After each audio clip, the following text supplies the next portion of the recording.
Hello everyone and welcome back. तो जैसे कि आप लोगों को सर ने टास्क दिया था ग्रेविटेशन पढ़ के आने का, और मैंने आप लोगों को लेक्चर करा रखा था। आज हम लोग करने वाले हैं एग्जाम्पलर सवाल। ठीक है, तो एक बार क्या करना, वापस से लेक्चर देख लेना जो एनसीईआरटी का ग्रेविटेशन है। यहाँ से बहुत बार सवाल आया है। बीपीएससी के पीवाईक्यूज देखोगे ना, भर भर के सवाल आया हुआ है, और पीछे से सवाल खूब आता है। तो ये वाला वीडियो में हम लोग ने यही करने वाले हैं। 22 सवाल है। आई होप आप लोग ने पहले से बना रखा है। अगर नहीं बना रखा है, कोई बात नहीं, मैं हूं ना। चलो स्टार्ट करते हैं। पहला सवाल, how does the force of gravitation between two object change when the distance between them is reduce to half. मैंने आप लोगों को फॉर्मूला कराया है। F equal to gravitational constant G, m1 m2 upon में आर स्क्वायर। राइट। अब सवाल कह रहे हैं, सिंपल मैथ्स है। ठीक है, how does the force of gravitation between two object change. Distance को आप क्या कह रहे हो, हाफ कर दे रहे हो। अगर ये वाले पार्ट में g m1 m2 हाफ कर दोगे तो ये कितना ऊपर चल जाएगा। तो कितना हो जाएगा, ये 4 टाइम्स हो जाएगा। तो मेरा जो फोर्स ऑफ ग्रेविटेशन है वो कितना हो जाएगा, 4f हो जाएगा। राइट, 4f इसका आंसर हो गया। पहला वाला पार्ट क्लियर हो गया। 4f कैसे हो गया, सिंपल फॉर्मूला लगाना है, F equal to g m1 m2 upon R square. Moving on to the next question, gravitational force acts on all objects in proportion to their masses। ठीक है, सही बात है, ग्रेविटेशन फोर्स जो होता है वो प्रोपोर्शनली कर। Why then a heavy object does not fall faster than a light object. कई बार आपने सोचा होगा ना, लेकिन इसके लिए एक कंडीशन है। एक कंडीशन हमेशा याद रखना, एयर रेजिस्टेंस के एब्सेंस में। एयर रेजिस्टेंस के एब्सेंस में होना चाहिए ये। ठीक है, क्योंकि आप लोग ने देखा होगा F equal to M A, और फ्री फॉलिंग है तो इसको जी की तरह ले सकते हो, F equal to M G. तो मेरा ग्रेविटी क्या हो जाएगा, एफ बाई एम हो जाएगा। तो ये इंडिपेंडेंट ऑफ मास है। इंडिपेंडेंट ऑफ मास है तो फिर कोई भी मास आप डालोगे कोई फर्क नहीं पड़ेगा। अब भारी सामान हो या हल्का सामान हो, दोनों एक ही टाइम पे गिरेगा। कंडीशन क्या होना चाहिए, एयर रेजिस्टेंस जो है हमारा एब्सेंट होना चाहिए। क्या पूरा पिक्चर क्लियर हुआ, वेरी गुड। नेक्स्ट सवाल पर आते हैं। What is the magnitude of gravitational force between the earth and a 1 kg object on the surface। What is the magnitude of gravitational force between the Earth and a 1 kg object on its surface? Mass of the Earth इतना given है, radius of the अर्थ इतना given है। मेरे को क्या निकालना है, gravitational force निकालना है। अभी निकाल देते हैं। फॉर्मूला पता है ना, F equal to G M m1 m2 by R square होता है। ठीक, 1 kg ऑब्जेक्ट है, मास ऑफ द अर्थ इतना गिवन है, हो जाएगा। जी का वैल्यू कितना गिवन है, जी का वैल्यू हम लोग को पता है 6.67 इंटू 10 to the power -11 होता है। मास कितना गिवन है, 6 × 10 to the power 24 गिवन है। दूसरा मास 1 kg है, एज इट इज लिख दो। R square, radius of the earth 6.4 × 10 to the power 6 का होल स्क्वायर।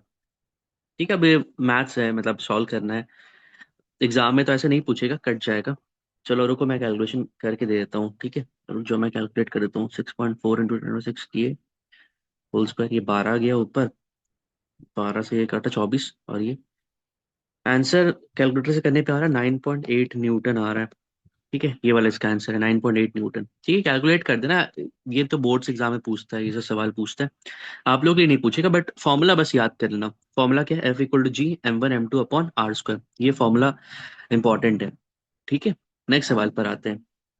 नेक्स्ट सवाल क्या कहते हैं, the earth and the moon are attracted to each other by gravitational force. सही बात है, अर्थ और जो मून है एक दूसरे को ग्रेविटेशनल फोर्स की मदद से अट्रैक्ट करते हैं। Does the earth attract the moon with a force that is greater और स्मॉलर, और the same with which the moon attracts earth. सवाल कह रहा है कि दोनों एक तरह से करते हैं, या फिर अर्थ ज्यादा फोर्स से अट्रैक्ट करता है मून को। तो दोनों सेम ही फोर्स से करते हैं। ठीक है, both attract with the same force. Both attract attract with same force. ठीक है, दोनों जो होते हैं ना सेम फोर्स की तरह अट्रैक्ट करते हैं।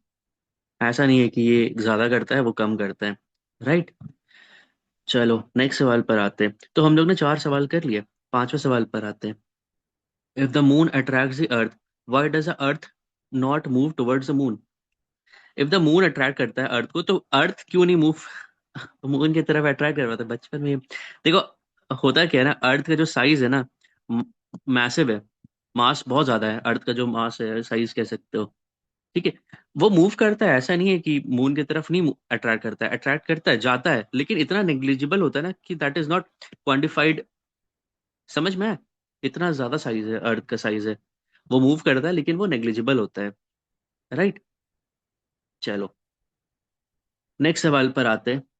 What happens to the force between two objects if the mass of object is doubled? Simple, F equal to G m1 m2 upon r square.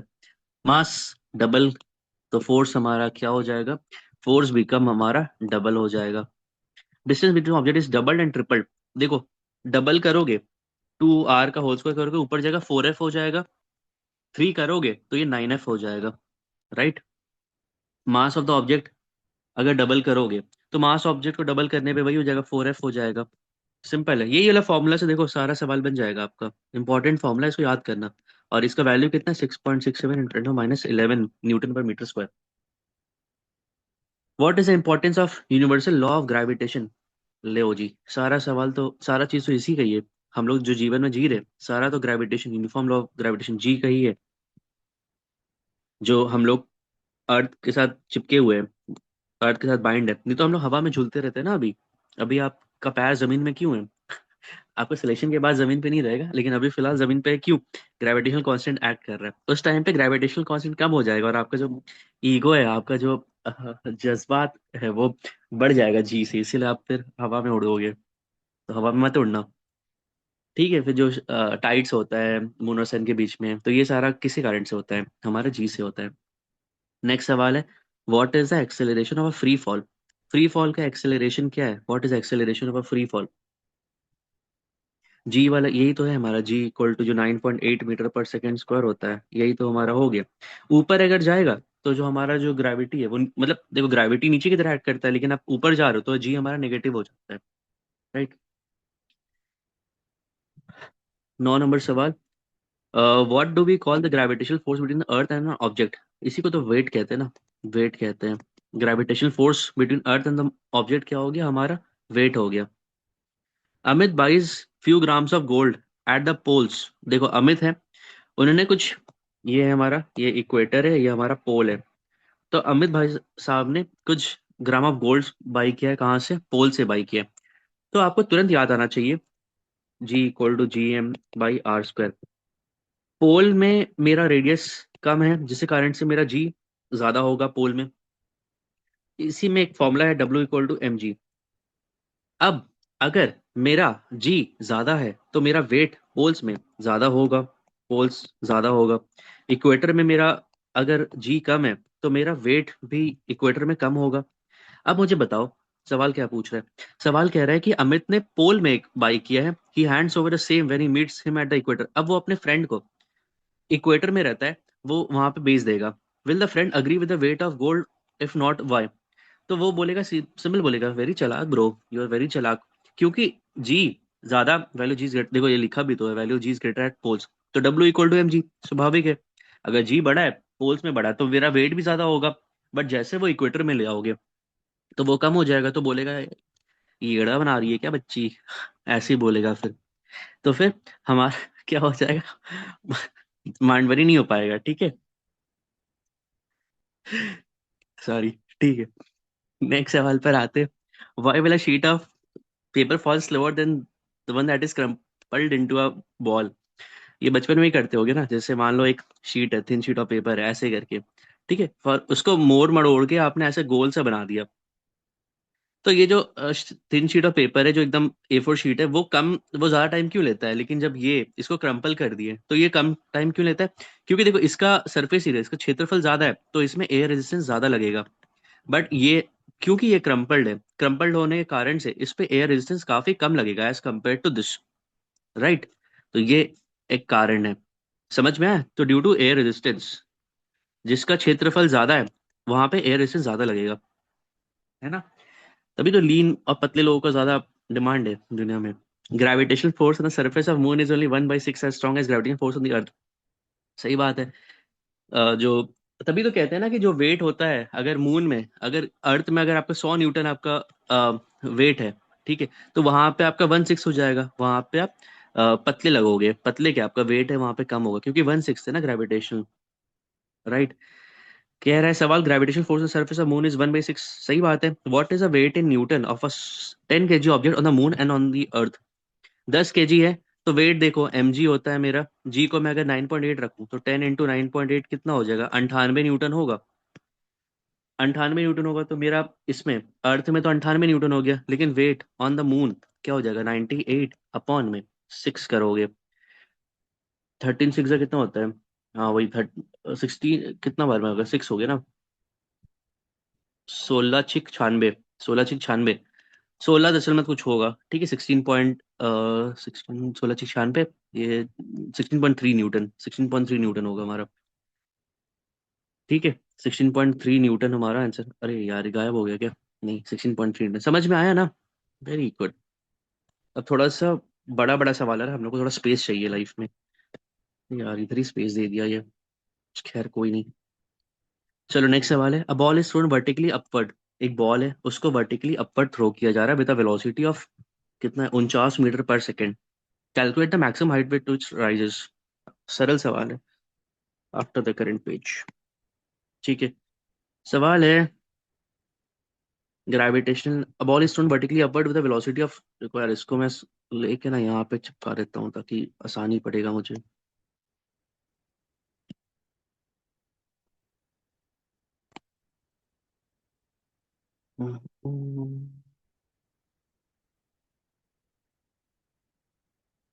ठीक है। सवाल है, a ball is thrown vertically upward with a velocity of 49 metre per second. ठीक है, velocity मेरा कितना है? You है मेरा 49 metre per second. Calculate the maximum height to which it rises. और maximum height which to it rises, simple formula लगाओ ना यार। ये पर हम लोगों ने किया ना, v² इक्वल टू, अब देखो ऊपर जा रहा है तो मेरा g नेगेटिव होगा। v² equal to u² - 2gh। Height निकालना है। ऊपर पहुंच के मेरा फाइनल वेलोसिटी जीरो हो जाएगा। Initial velocity 49² - 2 into 9.8 into height, तो 49 स्क्वायर। यहाँ पे अरे ये वाला सवाल इसमें आया भी था पता है। यही सेम सवाल आया था, if I am not wrong. 2.9 into H हो गया, तो एच मेरा क्या होगा? 49 इंटू 49 बाई 2 इंटू 9.8। सेम सवाल आया था, if I am not wrong. बताना एक बार ना, एक बार मेरे को। 5 बार में गया 49 5। और ये तो कितना आंसर हो जाएगा? ये 122.5। सेम सवाल आया था ना आपका उसमें। चलो नेक्स्ट सवाल पर आते हैं। The total time it takes to return the surface of the earth. Time कितना उसको लगेगा? तो टाइम के लिए फॉर्मूला लगा दो, v=u। The total time it takes to reach the surface of the earth वापस से, ठीक है। u माइनस जी टी इसमें लगाओगे, फाइनल मेरा जीरो है। u मेरा कितना? 49 - 9.8 इंटू टी। तो टाइम लगेगा मेरा 5 सेकेंड लगेगा। 5 सेकेंड ऊपर जाने में, 5 सेकेंड नीचे जाने में, टोटल टाइम लगेगा मेरे को। टोटल टाइम ये भूलना मत, ठीक है। दोनों ऐड करना होता है। टोटल टाइम मेरा 10 सेकेंड लगेगा। आप सिर्फ 5 सेकेंड मार के आओगे और वहां पे आंसर गलत करोगे, क्योंकि ऊपर 5 सेकेंड से जा रहा है तो नीचे भी तो 5 सेकेंड से आएगा ना। समझे? बहुत बढ़िया। चलो नेक्स्ट सवाल पर आते हैं। A stone is release from the top of a tower of height 19.6 meter. एक स्टोन है, एक हाइट है टावर का 19.6 मीटर। वहां से इसको थ्रो किया जा रहा है। Stone is release from the top of tower of height 19. Calculate final velocity before touching the ground. Stone is release from the top of a tower of height. ठीक है, यहाँ से इसको फेंका जा रहा है, तो कितने से वो गिरेगा? ठीक है, इनिशियल वेलोसिटी इसका यहाँ से फेंक रहा है, यू जीरो होगा। हाइट हमारा 19.6 मीटर है। v² equal to u²। क्योंकि नीचे जा रहा है तो 2gh हो जाएगा। v² निकालना है हम लोग को, u² जीरो हो गया। 2 इंटू 9.8 इंटू 19.6। ठीक है, v² क्या हो जाएगा? यही तो 19.6 इंटू 19.6। तो v क्या हो जाएगा? Root over 19.6 metre per second downward direction में। खटाक, ये वाला सवाल भी बन गया हम लोग का। कौन सा नंबर था? 14 नंबर। 14 नंबर का सोल्यूशन बन गया। 15 पे आते हैं। A stone is thrown vertically upward with an initial velocity of 40 meter प्रति सेकेंड। एक स्टोन है, उसको a stone is thrown vertically upward with initial velocity of 40 meter per second. यहाँ पे लिखता हूँ मैं इसको। 15 नंबर सवाल। एक स्टोन है, उसको वर्टिकली अपवर्ड फेंका जा रहा है। Stone vertical initial velocity you है 40 मीटर पर सेकेंड, यू है 40 मीटर पर सेकेंड। ठीक है। Taking final maximum height. अच्छा, तो फाइनल वेलोसिटी मेरा जीरो हो जाएगा। वी मेरा क्या हो जाएगा, जीरो हो जाएगा। ऊपर पहुंच के देखो, यहाँ से हम फेंक रहे हैं तो ऊपर एक ऐसा पॉइंट आएगा ना, यहाँ पे जीरो हो जाएगा, फिर वापस ही नीचे गिरना स्टार्ट करेगा ना। तो ये, तो V square equal to U square minus two G H, formula लगाओ zero, 40 square minus two into 10 ले लो, ज्यादा अच्छे से कट जाएगा, 16, एच बराबर 80 मीटर। ठीक है, पहला पार्ट हमारा 80 मीटर आ गया। 15, यही सवाल पूछा था। Maximum height, what is the net displacement and total distance travelled. Net displacement देखो, ऊपर गया वापस नीचे आया, यही पोजीशन में स्टार्ट हुआ था, यही पोजीशन में वापस आ गया। डिस्प्लेसमेंट मेरा कितना हो गया, displacement becomes zero. Total distance मेरा कितना होगा, जैसे मैंने बताया था 80 मीटर ऊपर जाने में लगा, 80 मीटर नीचे आने में लगा, तो मेरा टोटल डिस्टेंस कितना हो गया, 160 मीटर। ये सेम सवाल आपके बीपीएससी में वापस से पूछेगा। ठीक है, अच्छे से प्रैक्टिस करना है इसको, है ना। तो यही ऐसे ही मैं सोच रहा हूँ एग्जाम्पल सारा आप लोगों को करवा दूं, लेकिन खुद से भी प्रैक्टिस करना आप लोग, मेरी भरोसे मत बैठे रहना। Calculate the force of gravitation between the earth and the sun. अरे यार बहुत कैलकुलेशन है यार, 6 × 10 पर कर ही देता हूँ। 16 number. F equal to G m1 m2 upon R square. G का वैल्यू लिख लो, 6.6 × 10⁻11। मास कितना गिवन है, एक 16 × 24 है, और 1 2 30 है। यार ये लोग खुद से कर लोगे ना आप लोग तो, सिंपल कैलकुलेशन ही तो है। आपके एग्जाम में इतना पूछेगा भी नहीं। आर स्क्वायर कितना है, 1.5 × 10⁻11 का होल स्क्वायर। ठीक है, सॉल्व कर लेना, वो करा ही देता हूँ। साइंटिफिक कैलकुलेटर मेरे यहाँ पे रखा हुआ है। 6.6 × 10⁻11, 6 × 10⁻24 × 1.5। आ गया आंसर, एफ बराबर आया × 10⁻22 न्यूटन। ठीक है, नेक्स्ट सवाल पर आओ। A stone is allowed to fall from a top of a tower 100 meter high and at the same time another stone is projected vertically upward। वाह, ये प्यारा सवाल है। एक स्टोन है, साइमल्टेनियसली वाला चीज चल रहा है। ठीक है, एक स्टोन है, उसको नीचे गिराया गया है फ्री फॉल के दौरान, 100 मीटर हाई है, और एक उसी टाइम सेम टाइम पे एक स्टोन को ऊपर की तरफ प्रोजेक्ट किया गया है with a velocity of 25 meter second. Calculate when and where the two stones will meet. बहुत प्यारा सवाल है, इसको अच्छे से बनाता हूँ।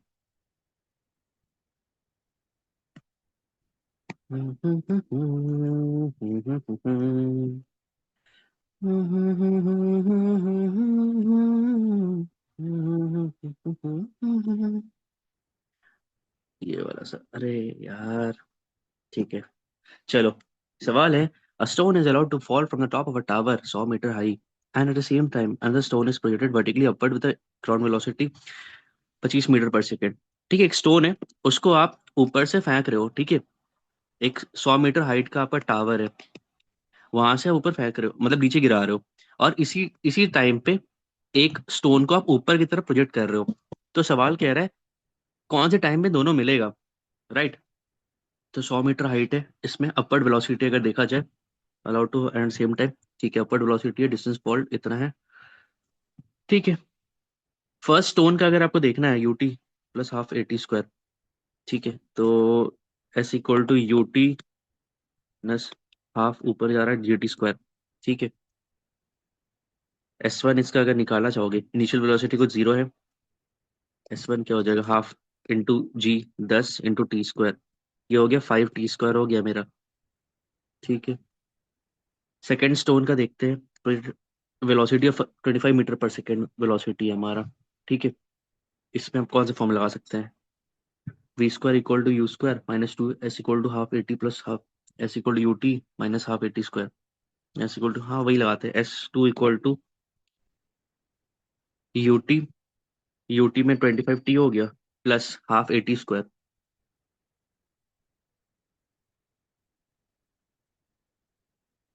ऊपर तरफ जा रहा है तो ये नेगेटिव में हो जाएगा। ठीक है, तो -½ × 10 half at square t², 25t - 5t²। ये मेरा बन के आ रहा है, और टोटल डिस्टेंस मेरा 100 मीटर है। तो मैं इसको इक्वेट कर सकता हूँ, s1 + s2 = 100 मीटर हुआ, 25t - 5t² +5t² बराबर 100 मीटर। ये कटा, 25t बराबर 100 मीटर, तो t बराबर 4 सेकेंड हमारा आ गया। तो ये मिलेंगे कब, they will meet after 4 second में दोनों मिलेंगे।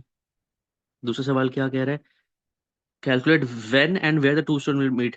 When 4 second and where the two stones will meet. अब इसका S2 निकाल लो यार। S2 निकालने के लिए सेम इसमें डाल दो। S2 बराबर 25 × 4 - 5 × 16, 100 - 80, 20 मीटर में ये मिलेंगे। ठीक है। दो सवाल, बहुत प्यारा सवाल था यार, ये मजा आ गया। ठीक है। तो when they will meet 4 second में, और कहाँ पे? 20 मीटर अबव द ग्राउंड में वो लोग मिलेंगे। कोई शक? नहीं। नेक्स्ट सवाल पर आते हैं। A ball thrown up vertically returns to the thrower after 6 second. देखो, ऊपर फेंका गया, 6 सेकेंड टोटल कवर किया, मतलब यहाँ से यहाँ 3 सेकेंड दूरी, यहाँ से यहाँ 3 सेकेंड दूरी। Very good. The velocity with which it was throne up. ऊपर जाने में इसका वेलोसिटी, इनिशियल वेलोसिटी क्या था? इसका फॉर्मूला कहाँ पे लिखूं मैं? 18 नंबर यहाँ पे सॉल्व करा देता हूँ। ठीक है। बॉल स्टोन वर्टिकली ऊपर जाएगा तो जीरो हो जाएगा। V = U -GT होगा ना, ऊपर जा रहा है, GT हो जाएगा। ये मेरा जीरो हो जाएगा, तो U बराबर क्या हो जाएगा? G × T हो जाएगा। G को क्या लेना है? ये 3 से ऊपर, या 10 ले लो, 30 के आसपास होगा, 30 मीटर पर सेकेंड। 18 का A हो गया, 18 का B पे आते हैं। The maximum height it rises. ठीक है। V² = U² - 2GH। ऊपर गया तो H, सिंपल फॉर्मूला हो गया U² / 2G। U मेरा कितना है अभी निकाले? 30 × 30/2 × 10, 15 × 45, 45 मीटर हाइट मेरा हो गया। देख रहे हो कैसे बनाना होता है, ऐसे ही फटाफट। Its position after 4 second. 4 second के बाद इसका पोजीशन कहाँ पे होगा? Position after 4 second. कौन सा फॉर्मूला लगाओगे? ये लगा लो, S = UT -12 GT²। ठीक है। S = 30 × टाइम कितना है? 4 -5 × 16, 120 - 40 मीटर अबव द ग्राउंड। वही सेम सवाल है जो अभी हम लोग ने 40 मीटर वाला किया था ना, ये सेम सवाल है। हमारा 18 भी हो गया। और कुछ सवाल है? 19 नंबर पे आते हैं। In what direction does the बॉइंट force on an object emerge in a liquid act. ऊपर की तरफ एक्ट करता है, अपवर्ड। अपवर्ड की तरफ एक्ट करता है। नेक्स्ट सवाल है, why does a block of water, why does a block of plastic release under water comes up to the surface of water. Plastic का जो ब्लॉक है वो ऊपर क्यों आ जाता है, सरफेस ऑफ वाटर में क्यों आ जाता है? क्योंकि बॉइंट फोर्स ज्यादा होता है ना, उसमें अपवर्ड ज्यादा लगता है। देखो, बॉइंट फोर्स जो होता है, बॉइंट फोर्स होता है जो ज्यादा हो जाता है, हमारा जो वेट ऑफ प्लास्टिक होता है, जिसके कारण से ये ऊपर आ जाता है, ऑफ मतलब सरफेस पे आ जाता है। 21 पे आते हैं। The volume of a 50 gram of a substance 20 centimetre cube, इतना डेंसिटी ऑफ वाटर इज इतना, फ्लोट और सिंक। अच्छा मेरे को बताओ, अगर मेरा 1 ग्राम से ज्यादा अगर आ गया तो ये क्या करेगा? सिंक वाला है, मैंने ये बता रखा है ना आप लोग को। अगर ये ज्यादा हो जाएगा तो सिंक करेगा। आप लोग ने बचपन में पढ़ा होगा, density is equal to mass upon volume पढ़ा होगा। मास कितना है? 50 ग्राम। वॉल्यूम कितना है? 20। ये कितना आ गया? 2.5। क्या 2.5 1 से बड़ा है? बचपन में तो मैंने यही पढ़ा था, अब कहीं चेंज तो ना हो गया। तो ये ज्यादा है तो ये क्या करेगा? सिंक करेगा। सोर्स से सिंक। अच्छा, सोर्स और सिंक आपको मैंने एडीओ का फर्स्ट पेपर या सेकंड पेपर मैंने कराया था। मुझे बताना कि फ्लोएम में सोर्स से सिंक तरफ जाता है या सिंक से सोर्स की तरफ जाता है, और फ्लोएम क्या वो यूनिडायरेक्शनल है या वो बाई डायरेक्शनल है ना? Very good. चलो 22 नंबर पर आओ। The volume of a 500 gram sealed packet is 350 centimeter cube. पहले तो मेरा काम वही होगा, डेंसिटी निकालो। Density equal to mass per unit volume होता है। मास है मेरा 500, और वॉल्यूम है 350। ठीक है, तो ये 7 बार में घटा, ये 10 बार में घटा। ठीक है, तो 1.43 के आसपास कुछ आएगा। क्या कह रहा है? विल द पैकेट फ्लोट और sink the density of water is लै, सेम सवाल है। 1 से ज्यादा है तो it will automatically sink, right? What will the mass of the water displace by this packet. जो सेम मास है इसका 350 अगर है तो सेम ही हो जाएगा, निकाल देते। वॉल्यूम डिस्प्लेस कह रहा है, वॉल्यूम कितना डिस्प्लेस हुआ है? 350 क्यूबिक सेंटीमीटर। अरे यार, 350 क्यूबिक सेंटीमीटर है। डेंसिटी इक्वल टू, डेंसिटी कितना गिवन है? डेंसिटी 1, रो है मेरा 1 ग्राम पर सीसी गिवन है, तो density equal to mass per unit volume होता है। मास कितना हो जाएगा? Density into volume 350। तो 350 मेरा मास ग्राम डिस्प्लेस हुआ है, तो यही वाला हो जाएगा आंसर। राइट। तो कितना डिस्प्लेस हुआ है पैकेट का? 350 ग्राम हुआ है। पूरा 22 सवाल हम लोग ने कर लिया, और देखो सवाल आएगा यहीं से, आपका सवाल आने वाला है। अब क्या करना, घटना चक्र एक बार बना लेना। घटना चक्र का जो ग्रेविटेशन चैप्टर है, उसमें जितने भी सवाल आए हुए हैं, और जो डू और डे बैच वाले आप लोग के लिए वो सवाल, सीडीएस सीपीएफ का सारा सवाल दिया गया, उसको सॉल्व कर लेना। समझ में आया कैसे करना होता है, एग्जाम्पलर सॉल्व करना होता है। With this thank you so much for listening. आप लोग अगर बताओगे तो मैं ऐसी टाइप का वन शॉट टाइप का कराऊंगा, जितना भी इंपॉर्टेंट एग्जाम्पलर न्यूमेरिकल्स है ना, वो सारा आप लोगों का करवा दिया जाएगा। तो ठीक है फिर, thank you so much for listening. मिलते हैं फिर नेक्स्ट वीडियो में, तब तक के लिए खुश रहिए, मुस्कुराते रहिए। जय हिंद।